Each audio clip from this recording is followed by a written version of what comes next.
My name is Joshua Marquez, and I am the 2023 Artist in Residence at Dirt Baby Farm. I'm spending this summer at Dirt Baby listening to the sounds of plants. What you're hearing now is the sound of neighboring chamomile plants.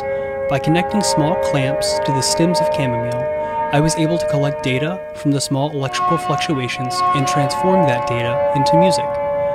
That data determines things like pitch and rhythm and is used to trigger samples.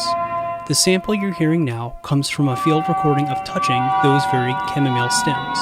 When that sample is stretched and amplified, we end up with this sound and with this music.